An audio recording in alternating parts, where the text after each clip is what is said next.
சீமான் ஒரு தமிழ் தேசிய அடையாளம். இந்த சீமானை இழந்து விடக் கூடாது. இதற்காக நான் என்ன பண்ணேன், சிவாஜி லிங்கத்தை சந்திச்சு சொன்னேன், சீமான் சேலத்தில் நிக்க போறாரு. கடைசியா நானும் பாலகுரு சீமான் வீட்டுக்கு போறோம். என்கிட்ட சொன்னது பாலகுரு 2 பேரையும் சொன்னது. இந்த ஈழ பிரச்சனைக்கு போன பிறகு எனக்கு சினிமா லைஃபே போச்சு. வரும்போது ஒருத்தர் மிச்சர் முறுக்கு பாக்கெட் வாங்கிட்டு மேலே போறான் அடுத்த ரவுண்டு. இவருக்கு முதல்ல மேடை கொடுத்தது குளத்தூர் மணியன். திராவிட கழக மேடையில தான் இவரு ஈழ போராட்டத்தை பத்தி பேசுறாரு. அப்ப இவர் தமிழ் தேசியம் தெரியாது, புண்ணாக்கும் தெரியாது. அங்க இருக்கிற ஈழ போராளி பசங்களுக்கு நடிக்கவே ஜெயிக்கிறார். இப்படி எல்லாம் எடுக்கிற பொழுது மின்னல் முருகா ரூம்ல தான் சீமா தங்குறாரு. 15 நாள் இருக்காரு. 15 நாள்ல 5 லவ் கொழும்புக்கு அனுப்புற முடிவு பண்ணிட்டாங்க. வருகிற பொழுது அந்த வரலாற்று தப்பை செய்த ஒரே மனுஷன் குளத்தூர் மணியன் தான். ஒரு படம் எவ்வளவு நேரம் சந்திச்சு பேசி 3 போட்டோ எடுக்கிறது எவ்வளவு நேரம் ஆகும்? இவர் பேசுறதுக்கு என்ன விஷயம் இருக்கு முதல்ல இவர்கிட்ட? தொடர்ந்து அவருடைய பயணம் எப்படி, அவருடைய கோட்பாடுகள் எப்படி? கொள்கையோ கோட்பாடுகளோ இருப்பதாக எனக்கு தெரியல. ஏன்னா ஒரு காலத்தில் நானும் சீமா கூட இருந்தால்தான். ஏன்னா நாம் தமிழங்கிற டைட்டில் சிவந்தி ஆயுதம் இருந்தது. சிவந்தி ஆயுதம் வந்து சிஎம்ஏ ஒரு நாள் நாளைக்கு வாழ்ந்துருவார். குருமூர்த்தி சோட்டு போறாரு. தமிழ் தேசிய ஆட்டு போது RSS கிட்ட போது. இவர் யாருடைய அடையாளம் தெரியுதா? இலை மலர்ந்தால் ஈழம் மலருங்கிறார். சசிகலா நடராஜன் அந்த தேர்தல் 20 கோடி ரூபாய் கொடுக்குறாரு. இதுக்கு சாட்சி யாருன்னு கேட்டீங்கன்னா செத்து போன முத்துக்குமார். இந்த முத்துக்குமாருடைய மர்ம மரணம் தான் சீமானை இவ்வளவு கோடிகளை சேர்த்துச்சு.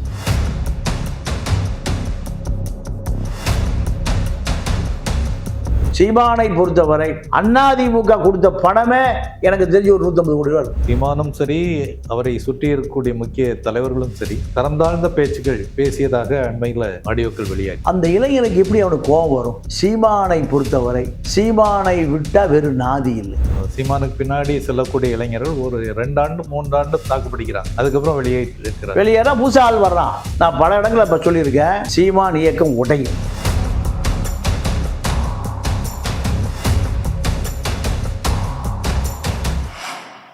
வணக்கம். புன்னகை 24/7 யூடியூப் சேனல் நிகழ்ச்சிக்கு உங்களை வரவேற்கிறோம். இன்றைய நிகழ்ச்சியில் நம்மோடு உரையாட இருப்பவர் மூத்த பத்திரிகையாளர் திரு தமிழா பாண்டியன் அவர்கள். வணக்கம். வணக்கம். உங்கள்கிட்ட கேட்க விரும்பக்கூடிய டாபிக் செந்தமிழன் சீமானும் தமிழ்நாட்டு இளைஞர்களும். இதுதான். ஏன்னா நீங்களும் ஆரம்ப கட்டத்திலிருந்து திராவிட இயக்கத்தில் பயணிச்சுட்டு இருக்கிறீங்க. அவர் தன்னுடைய அடையாளமாக இன்று காட்டிட்டு இருப்பது குறிப்பாக இலங்கை போராட்டத்தையும் திராவிட இயக்க அடிப்படையும் தான் சொல்லி ஆரம்பித்தார். இன்னைக்கு தமிழ் சார்ந்த இயக்கம்னு போயிட்டு இருக்கிறார்.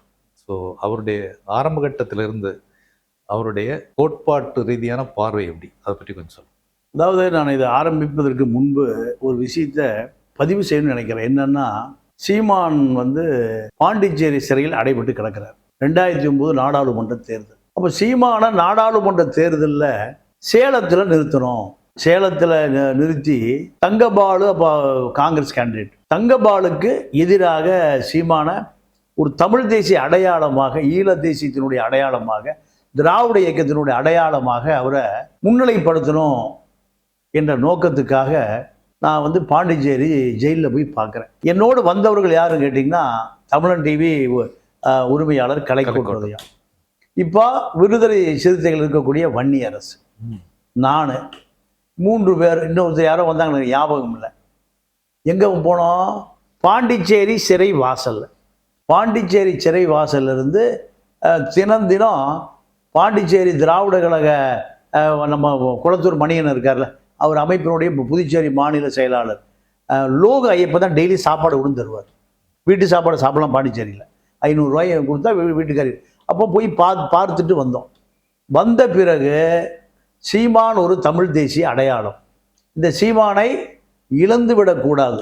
இதற்காக நான் என்ன பண்ணேன், சிவாஜி லிங்கத்தை நான் சந்தித்து சொன்னேன், சீமான் சேலத்தில் நிற்க போகிறாரு.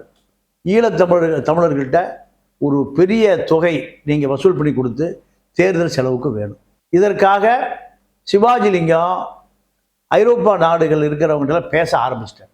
பேச ஆரம்பித்த பிறகு நீங்கள் சேலத்தில் நாடார் மக்கள் நிறைந்து வாழுகிற பகுதி. இதற்காக சிவாஜி லிங்கத்தை நேராக வந்து நாடார் லாட்ஜில் கரிகோல் ராஜா போய் சந்திக்க விட்டேன். ஏன்னா அங்கே நிற்கிறவர் தமிழ் தேசிய அடையாளத்தில் இருந்தாலும் தங்கபாலுக்கு எதிராக ஒரு பெரிய வாக்கு வங்கி வாங்கினா தான் அரசியலில் நிற்க முடியும். அப்போது கரிகோல் ராஜா சிவாஜிலிங்கமும் சந்திச்சு பேசி செலவை பற்றி நான் பார்த்துக்கிறேங்க. இப்போ சிவாஜிலிங்கமும் உயிரோடு இருக்காரு, கரிகோல் ராஜும் உயிரோடு இருக்காரு, நானும் உயிரோடு இருக்கேன். செலவை பற்றி நான் பார்த்துக்கிறேன். நல்ல வாக்கு வாங்கிடுறோம். சிவாஜிலிங்கம் கரிகோல் ராஜு சொன்னது சைட்டு ஓகே. அடுத்து குளத்தூர் மணி அண்ணன், அவர்கிட்ட இந்த திராவிட கழக ஆட்கள் எல்லாமே சீமானுக்கு வேலை செய்யணும். இப்படி பெரிய முயற்சி செஞ்சோம். ஆனால் சீமா பாண்டிச்சேரி சிறையில் விடுதலை ஆன பிறகு சென்னைக்கு வரமாட்டேங்கிறார். ஏன்? இதுக்கு நடுவுலையே அவரோட திமுக சார்ந்தவர்களோ அல்லது காங்கிரஸை சேர்ந்தவர்களோ ஏதோ பேரம் முடிஞ்சு போச்சு. பேரம் முடிந்த பிறகு எங்களுடைய திட்டத்துக்குள்ள வரமாட்டேங்கிறார் சீமா. சரி, ஏதோ தவறு நடக்குது. இதுக்கு பின்னாடி நான் சரி, அது தேர்தல் நிற்பது நிற்காது சீமானுடைய தனிப்பட்ட விருப்பு, நான் அதுக்குள்ளே தலையிடலை. அதோடு நான் விலகிட்டேன். அதன் பிறகு என்ன நடந்ததுன்னா, நானும் பாலகுரு, திராவிட கழகத்தை சேர்ந்த பாலகுரு, 2 பேருமே இந்த ஈழ போராட்டம் இதோடு முடிந்து போய்விட்டதுன்னு எல்லாருமே தங்கள் வேலையை பார்த்துட்டு போயிட்டாங்க. இந்த திராவிட கழக ஆட்கள், தமிழ் தேசிய ஆட்கள், ஈழ போராட்ட ஆட்கள்லாம் ஒருவித அச்சத்தோடு இருந்த நேரம். இப்போ மறுபடியும் நாங்கள் என்ன பண்ணுறோம், இது இன்னும் முடியல, இன்னும் இருக்குது. இதை ஒரு சென்னையில் ஒரு 10 கூட்டம் போடணும்னு முடிவு பண்ணோம். பாலகுரு கடனாகி இப்போ நிறைய சிக்கலாகி ஆளே இல்லை. இப்போ எங்கே போயிட்டார்? பெங்களூர் போய் செட்டில் ஆகிட்டார். என்ன பண்ணாருன்னு கேட்டிங்கன்னா, ஒரு 10 கூட்டம் போடணும்னு முடிவு பண்ணி முதல் கூட்டம் திருச்சி வேலுச்சாமிகிட்ட கேட்டோம், வருவாரா வரமாட்டாரா. ஏப்பா நீ சொல்லிட்டீல, நீ கூட்டம் நடத்துகிறப்ப 6 மணிக்கு கூட அங்கே இருப்பேன், மைதானத்தில் இருப்பேன், வேலுச்சாமின்னு என்கிட்ட சொன்ன ஸ்டேட்மெண்ட். அப்போ வேலுச்சாமி என்ன தான் முதல்ல தேதி கொடுத்து தமிழ் மாணவர் பேரவை, தமிழ் இளைஞர் பேரவை, இதுதான் ஈழத்தில் முதல்ல மாணவர்கள் அமைப்பு, இளைஞர் பேரவை அமைப்பு தான் புலிகள் இயக்கமாக மாறிச்சு. அதனால பாலகுரு அந்த பேரில் கூட்டம் நடத்தினார். வந்தார் வேலுச்சாமி, வந்தார் நகைமுகன், வந்தார் மறைந்த கருப்பன் வக்கீல் வந்தார். கடைசியாக நானும் பாலகுரு சீமான் வீட்டுக்கு போகிறோம். அந்த வடசர்வாக சர்ச்சைக்கு ஏற்ற மாதிரி இருக்கு வீடு. இப்போ காலி பண்ணிட்டார். எந்த ஆண்டு இது? 2009 ஈழ போராட்டம் முடிந்த பிறகு பாலகுரு இருக்கார். அப்போ 2 பேரும் போகிறோம். அவர் மேலே இருக்கார், இறங்கியே வரல. நாங்கள் போகும்போது ஒரு 6 மணி. அப்புறம் போய் சொன்னாங்க, இந்த மாதிரி பாலகுரும் பாண்டியனும் காத்துட்ருக்காங்க. இறங்கி வந்தார். வந்துட்டு சொன்னார், என்னப்பா விஷயம், இந்த மாதிரி சமாச்சாரம், ஈழ போராட்டம் முடிஞ்சு போச்சுன்னு அவன் பயந்துட்டு எல்லாம் பதுங்கிட்டாங்க, நம்ம இன்னும் முடியலையா, இந்த போராட்டம் தொடர்ந்து இருக்குது, இதை சகஜ நிலைக்கு கொண்டு வரணும், அதனால் ஒரு தேதி கொடுங்க, ஒரு கூட்டம் போட்டுருவோம். அப்போ நானும் பாலகுரும், அப்போ அந்த பயலூரை நம்பி எனக்கு சினிமா லைஃபே போச்சு, யாரும் சினிமாவுக்கு கூடவே மாட்டேங்கிறான், எனக்கு நிறைய வாய்ப்பு கிடைக்கும் டைரக்ட் பண்ணுறதுக்கு. இந்த ஈழ பிரச்சனைக்கு போன பிறகு எந்த டைரக்டர் நீ ஈழ பிரச்சனையை பார்த்துக்கன்னு சொல்லிட்டு போயிட்டான். அதனால் நான் ஏதோ என் பொழப்பை பார்க்கணும். என்கிட்ட சொன்னது பாலகுரு 2 பேர்ட்டையும் சொன்னது, ஒரு கூட்டம் மட்டும் கொடு, புரசைவாக்க தானா தெருவில் போடுவான். ஏப்பா இவனை நம்பி என் பொழப்பே போச்சுப்பா.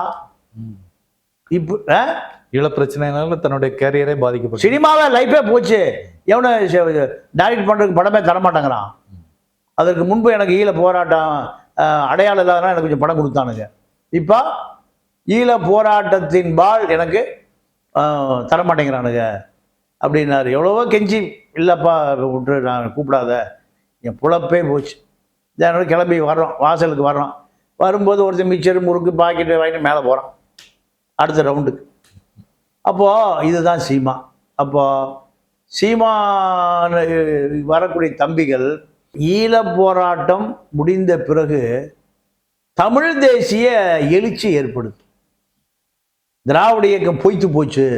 ஈழ போராட்டத்தில் திராவிட இயக்கம் தோர்த்து அடையாளம் இழந்து முகத்திர கிழிஞ்சு நிற்குது திமுகவும் அதிமுகவும்.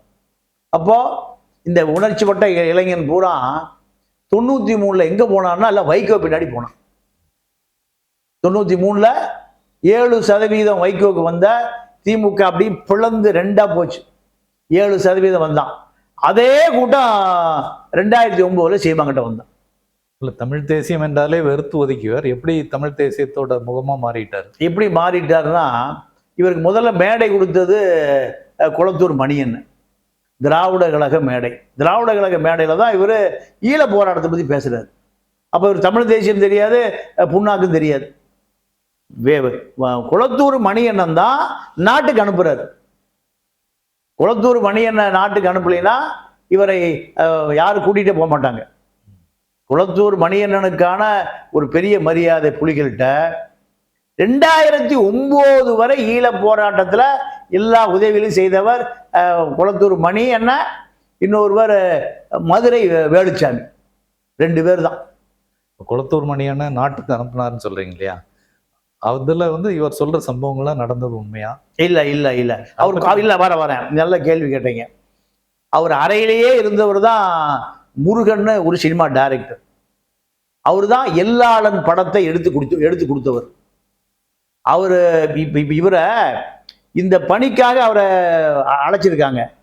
அழைத்ததில் முடியாதுன்ட்டார். ஏன்னா யுத்தம் நடந்த காலத்தில் அனுராதபுர விமான நிலைய தாக்குதல் புலிகள் பண்ணாங்களா தான் எல்லாளன் நடவடிக்கை. அதை எடுக்கணும்னு பல பேர்ட்ட கேட்குறாங்க, யாரும் பயந்து எடுக்கலை. ஏன்னா யுத்தம் நடக்கிற காலம் அது, 2007. அப்போ மின்னல் முருகன் ஒரு டைரக்டர் இருக்காருங்க. அவரு தான் இந்த படத்தை முழுமையாக எடுத்து கொடுத்தவர். விமான நிலைய தாக்குதல், அதாவது அவர் முருகன் சொன்னாரு, அங்க இருக்கிற ஈழ போராளி பசங்களுக்கு நடிக்கவே தெரியலைங்கிறார். யதார்த்தத்தை விட்டு அவனால விலகவே முடியலைங்கிறார். படம் எடுத்து ஒரு கால்வாசி படம் எடுத்தாச்சு, ஒரு யுத்தத்துக்கு போறான், அந்த கதாநாயகன் செத்து போயிட்டான், மறுபடியும் முதல்ல இருந்து எடுத்தார். இப்படிலாம் எடுக்கிற பொழுது மின்னல் முருகன் ரூம்ல தான் சீமா தங்குறாரு. ஒரு 15 நாள் இருக்காரு. 15 நாள்ல 5 லவ், 5 சேரலாதன். ஏப்பா இவரை முதல்ல ஏதாவது போட் எழுதி அனுப்பி விடுங்கப்பா. அந்த பொண்ணுங்களாம் சேரலாதன் சொல்லுது. யாழ்மதின்னு ஒரு பொண்ணு இப்போ பிரான்ஸில் இருக்கு, அந்த பொண்ணு லவ் பண்ணி. அப்போ இந்த தகவலாம் தலைவிட்டு போகுது. இவனுக்கு சினிமாக்காரங்க அந்த பொட்டை பிடிக்கிற வேலைக்கு தான் இருக்கான். பெண்களை பெட்டைங்குவாங்க. பெட்டை பிடிக்கிற போது ஏற்றி அனுப்பிச்சு விடுங்கயா. இதுக்கு சாட்சி இந்த சாலிகிராமத்தில் கோலம்பத்தில் இருக்காரு மின்னல் முருகன். அவர் ரூம்ல இருக்காரு. தினம் சாயங்காலம் தண்ணி அடிச்சுக்குவாங்க, மது குடிச்சுக்குவாங்க.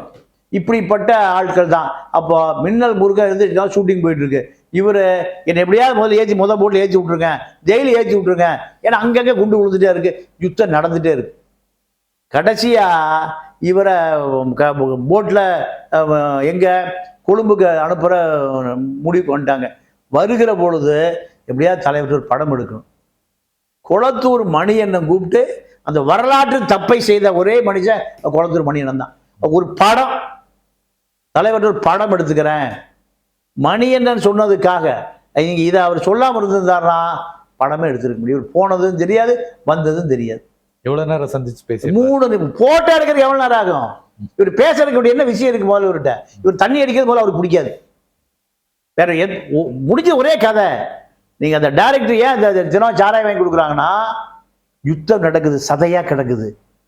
இன்னைக்கு நடிச்சோம், நாளைக்கு செத்து போறான். அதான் போய் ஒரு இடத்துல போய் ஒரு யுத்தம் நடந்த இடத்துல போய் பார்த்துருக்காரு, மயங்கி விழுந்துட்டாரு அந்த முருகன். அவரும் சினிமாக்காரன், அவருக்கு யுத்தம் தெரியாது. நீங்க எரிய கொடுமை என்னன்னா, அப்ப தலைவரை சந்திச்சு ஒரு வரலாற்று ஒரு படம் எடுப்பதற்கு கூட தமிழ்நாட்டில் ஒரு சினிமாக்காரர் இல்லை. அதான் பெரிய வேடிக்கை. நீங்க மகேந்திரன் போறாரு, பாரத எல்லாம் போறாங்க. இந்த படத்தை எடுக்கணும் அப்படின்னு முடிவு செய்த பிறகு யாரும் தயாரா இல்லை. வீரம் விளைந்த மண்ணுல கோடம்பாக்கத்தில் பூரா கோலையா விளைஞ்சு நிற்கிறான். அப்ப அதுக்கு பிறகுதான் நீங்க மின்னல் முருகன் அந்த வேலையை கொடுக்குறாங்க. மின்னல் முருகன் பயத்துல நீங்க எங்க பார்த்தாலும் அதான் ரத்த வாடையா இருக்குங்கிறாரு. நான் அவர் பேட்டி எடுத்திருக்கேன், நீங்க அடிச்சீங்கன்னா வரும். எங்க பார்த்தாலும் பிண வாடையா இருக்கு, ரத்த வாடையா இருக்கு, ரத்த கவுச்சியா இருக்கு. என்னால மது குடிக்காம என்னால இருக்கவே முடியலனாரு. அதுல பாதி இவர் எடுத்து குடிச்சு விட்டார். யாரு? சீமா. அப்போ இப்படிப்பட்ட நபர்களை அவர் கண்டிப்பா பார்க்கவே மாட்டார். வெறும் 3 நிமிடம் சந்திப்புன்னு சொல்றீங்க. பட் இன்னைக்கு அவர் சொல்லக்கூடிய பார்த்தவரை நிறைய துப்பாக்கி கையாளுறது, பல விஷயங்கள் அவர் பயிற்றுவித்ததெல்லாம் சொல்றாரு.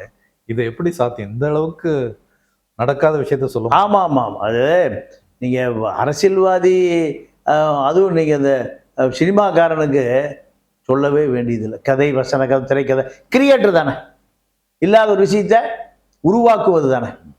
இதுதான். இப்போ இதை சொன்ன பிறகு ஈழ இந்த இந்த விஷயத்தை பேசுவதற்கு யாரும் இல்லை. இப்போ வைகோவும் இல்லை, நீங்கள் எல்லாருமே அதை வந்து வெளியேறிட்டாங்க.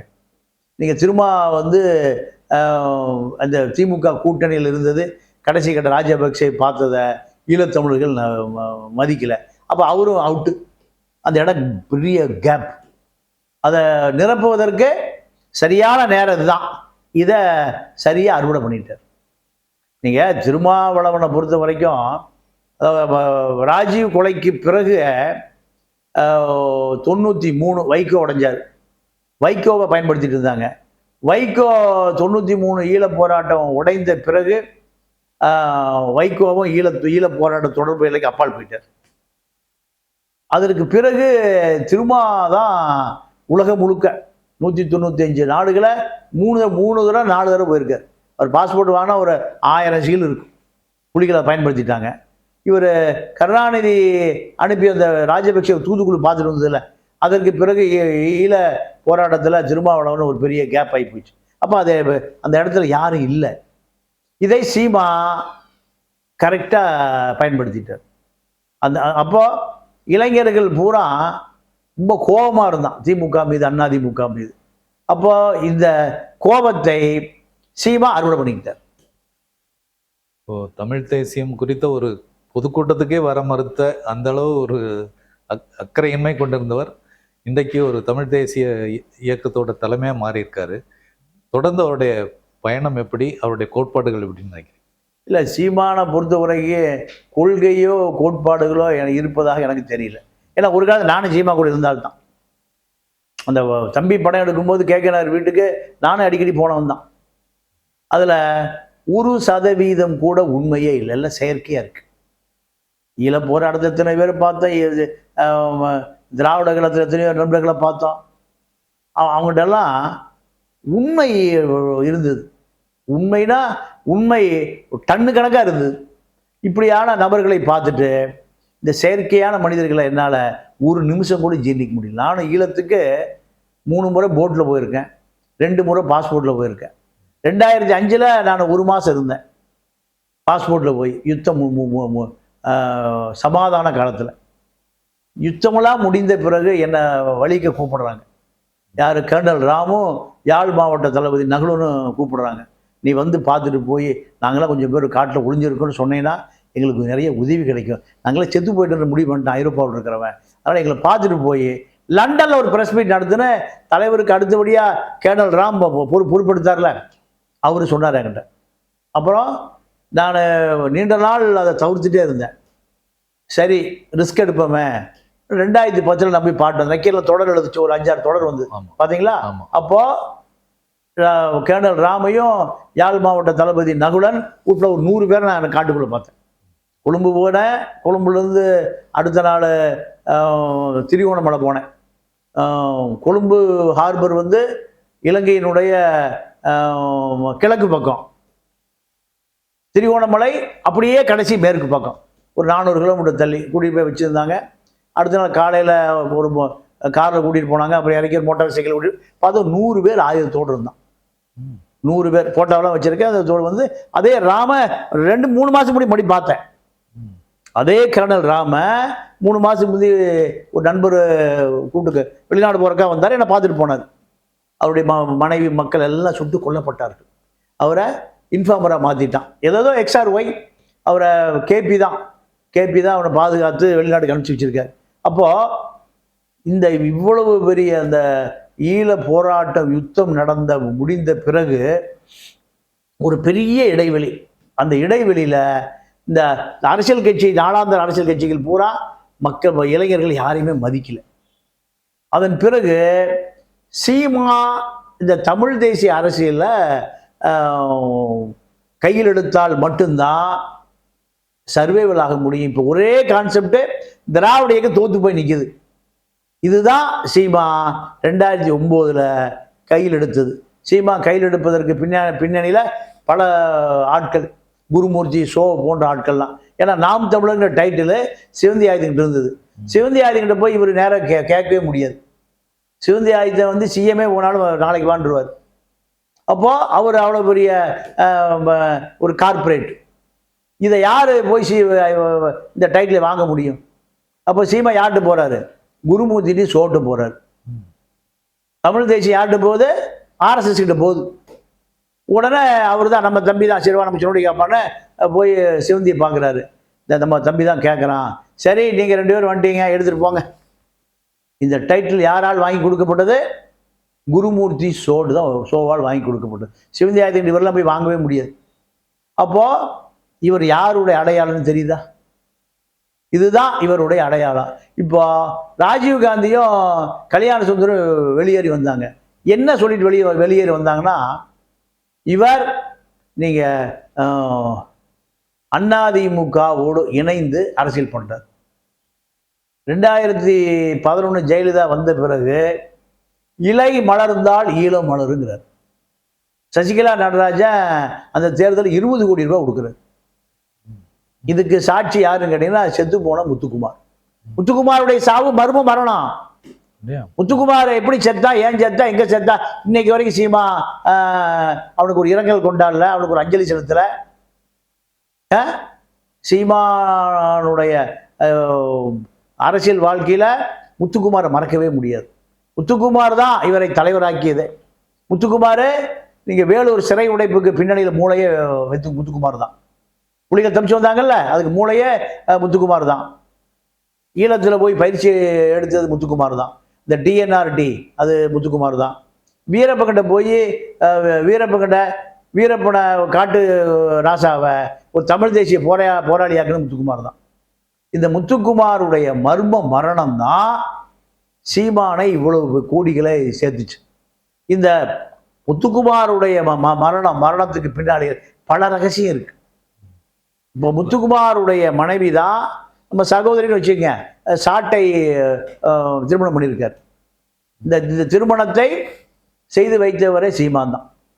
நீங்கள் அவர் காளிமுத்து திராவிட கழகத்தில் மாவட்ட தலைவர், அவர் சகோதரி அந்தம்மா ஈழத்தை சேர்ந்தவர்கள், எல்லாம் நமக்கு வேண்டிய குடும்பம். ஆனால் இது என்ன நகைமுக என்னை பலமுறை கூப்பிட்டார். இதுக்குள்ளே ஒரு பெரிய ரகசியம் இருக்குது, நம்ம போய் அவர் பார்த்துட்டு வருவான்னு. அது எதுவும் நேரம் காலம் ஒத்து வரல, அவர் இறந்து போயிட்டார் நகைமுக. அப்போது சீமானை பொறுத்தவரை துரோக அரசியல் தான் சீமானுடைய அரசியல்.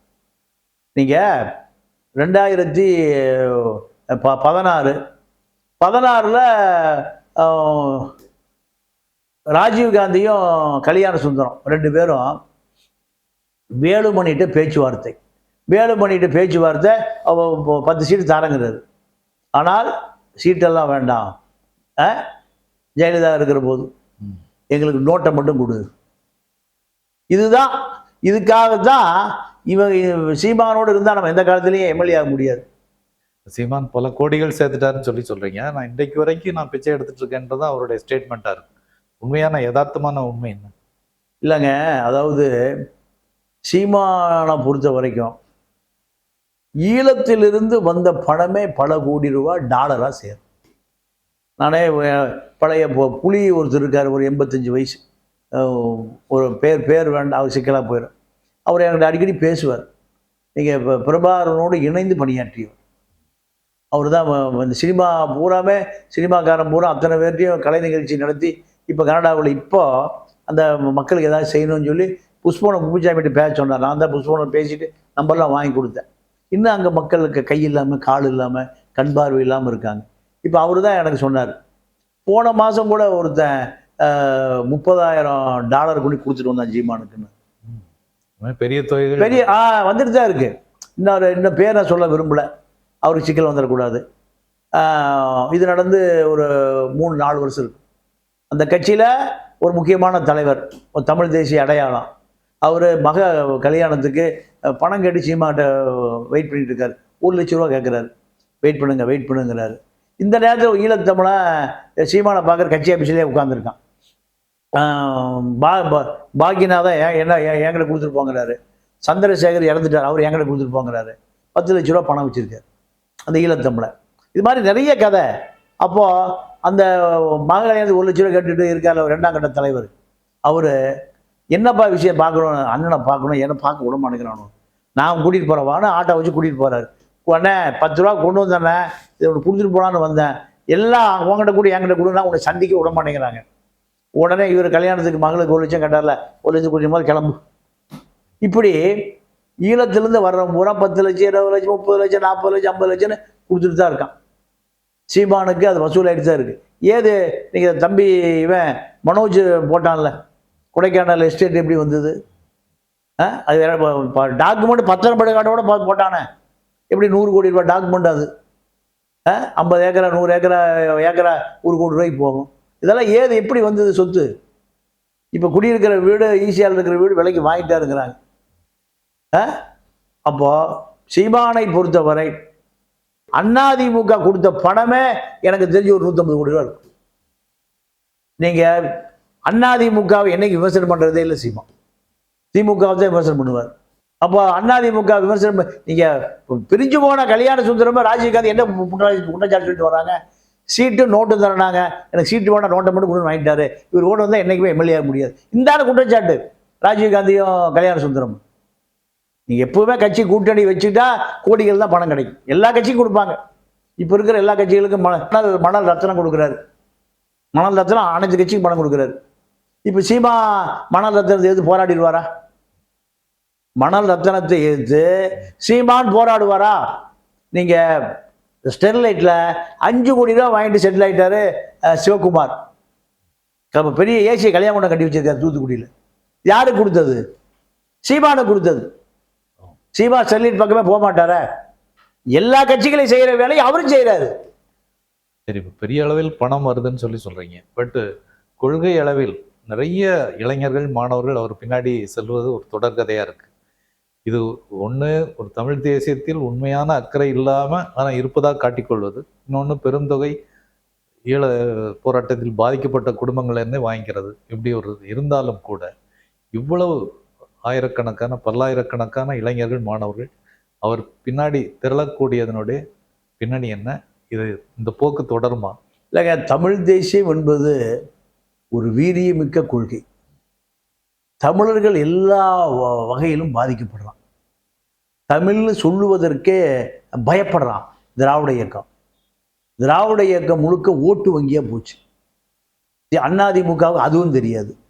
திமுகவிலே ஒரு 10-20% கொள்கை பேசுகிறவனு இருக்கான் மேடைகளில். அதிமுகவில் அதுவும் இல்லாமல் போச்சு. அப்போது சமூக அக்கறையுள்ள இளைஞர்கள் இன்னும் அவனுக்கு பெரிய வடுவை என்னன்னு கேட்டிங்கன்னா, ஈழ போராட்டம் தோற்கடிக்கப்பட்டது. இதுதான் நீங்கள் திராவிட இயக்கங்கள் மீது உள்ள பெரிய கோபம். எனக்கெல்லாம் அதுதான் கோபம். அப்போது அடுத்து என்ன நினைக்கிறான்? தமிழ் தேசிய தலைமை எங்காவது இருக்குமான்னு பார்க்கலாம். சீமா தமிழ் தேசியத்தை வைகோ 93 பேசினார்ல, அதே போல் சீமா இன்னைக்கு பேசுகிறார். பேசுகிற பொழுது அந்த இளைஞர் விஜயலட்சுமி கதையெல்லாம் பார்க்கறதே இல்லை. சீமா ஒரு தமிழ் தேசிய அடையாளம். தன்னுடைய தமிழ் தேசிய உணர்ச்சிக்கு வடிகால் யார் நினைக்கிறான்? நாம் தமிழர் கட்சி தான். அப்போ அவன் அத்தனை பேர் எங்கே போய் செட்டில் ஆகிறான்? நாம் தமிழர்கிட்ட போய் சேர்றான். அதுதான் இப்போ சீமானுக்கு இந்த 7%, 9%, 50 லட்சம் பேர் இருக்கான். ஆதரவாளர்கள் 50 லட்சம் பேர் இருக்கான். இந்த 50 லட்சம் பேரும் திமுகவை பிடிக்காதவன், அதிமுகவை பிடிக்காதவன், காங்கிரஸை பிடிக்காதவன், பிஜேபி பிடிக்காதவன், தமிழ் தேசியத்தை பிடிச்சவன். தமிழர்களுக்கு அதிகாரத்துக்கு வர மாட்டானா? தமிழர்களுக்கு ஏதாவது நடக்காதா? தமிழ் அடையாளம், இந்த திராவிட இயக்க அடையாளத்தை வேரோட பிடுங்கி எறிய மாட்டோமா? நம்ம தோற்று போன தத்துவமே இந்த திராவிட இயக்க தத்துவம் தானே. இப்போ தமிழ் இளைஞர்கள் இவருக்கு பின்னாடி போயிட்டே இருக்கிறாங்க, லட்சக்கணக்கில் இருந்தும் கூட சீமானும் சரி, அவரை சுற்றி இருக்கக்கூடிய முக்கிய தலைவர்களும் சரி, சில தரம் தாழ்ந்த பேச்சுக்கள் பேசியதாக அண்மையில் ஆடியோக்கள் வெளியாயிட்டிருக்கு. இருந்தும் கூட அவர்கள் அதை பற்றி ஒரு வருத்தம் தெரிவித்ததாக கூட தெரியல. ஒரு பெரிய லட்சக்கணக்கான கூட்டத்தினுடைய ஒரு தலைமை இது போன்ற பேச்சுக்களை தொடர்ந்தது. இது எந்த வகையில் சரி? இதை பற்றி உங்களுடைய பார்வை? இல்லைங்க, இப்போ இந்த திராவிட இயக்கம் திமுக அதிமுக ரெண்டுமே உணர்ச்சிகளே இல்லாமல் உணர்ச்சியினுடைய வேர்களை கூட ஆசிட்டை ஊற்றி அடிச்சிட்டான். தமிழ் உணர்வை சொல்றீங்க? ஆமாம் ஆமாம் ஆமாம். தமிழ் உணர்வுங்கிற ஒரு விஷயமே இல்லை. நீங்கள் அப்போது அந்த இளைஞனுக்கு எப்படி அவனுக்கு கோபம் வரும்? அவனுக்கான தமிழ் தேசிய அறிவு போய் சேரவே இல்லை. அப்போது சீமானை பொறுத்தவரை சீமானை விட்டால் வெறும் நாதி இல்லை. இப்போ கம்யூனிசம் என்பது அறிவாலயம் வாசலில் துண்டு போட்டு வச்சுருக்கான், ரிசர்வேஷன். ஒரு 4-5 எம்எல்ஏ 2 எம்பி இதுதான். ஆனால் கம்யூனிசத்தை நேசிப்பவர்கள் அந்த கட்சி விட்டு அவனு விலகி வெளியிலே போகல. சிபிஐ சிபிஎம் நிலைமை அதுதான். இதுதான் சீமானுடைய தமிழ் தேசிய அரசியல். இதுதான் இந்த தமிழ் உணர்வை அவர் கிளறிட்டே இருக்கிறதுனால இந்த தரந்தாழ்ந்த பேச்சுக்களை கூட மன்னிச்சு விட்டுறாங்க. அதுதான். கருணாநிதி மன்னிக்கலையா, ஜெயலலிதா மன்னிக்கலையா, சீமான சாரி வைகோ மன்னிக்கலையா? அதே போல தான்.